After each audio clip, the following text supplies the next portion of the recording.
இப்ப என்ன பண்றது?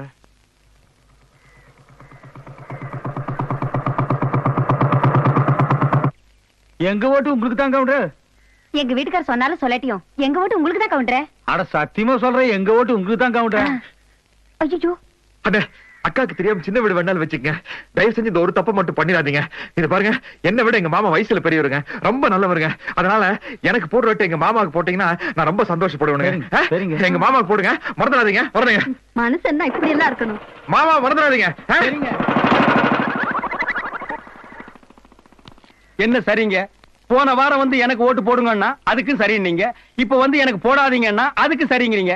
இப்படி ஒவ்வொரு ஓட்டையும் புரியாம குத்தித்தாயா ஒவ்வொரு 5 வருஷத்தையும் வீணாக்குறீங்க. இப்ப என்னதாங்க பண்ண சொல்றீங்க? இது வரைக்கும் நீங்க எத்தனையோ எலெக்ஷனை சந்திச்சிருக்கீங்க.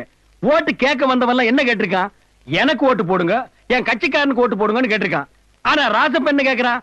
எனக்கு ஓட்டு போடாதீங்க, எங்க மாமனுக்கு ஓட்டு போடுங்கிறான். அட எதிர்கட்சிக்காரனா இருந்தாலும் சொல்லணும் இல்லப்பா. இதுல இருந்து என்ன தெரியுது? எவன் ஒருத்தன் பதவி வேண்டாங்கிறானோ அவங்கிட்ட தாயா பதவியை கொடுத்து பார்க்கணும். அப்ப தாயா இந்த நாடு உருப்படும், இந்த ஊர் உருப்படும், நாமளும் உருப்படுவோம். அம்மா, எலெக்ஷன் அன்னைக்கு நெல்லு குத்த போயிடாதீங்கம்மா, ஓட்டு குத்த வாங்கம்மா.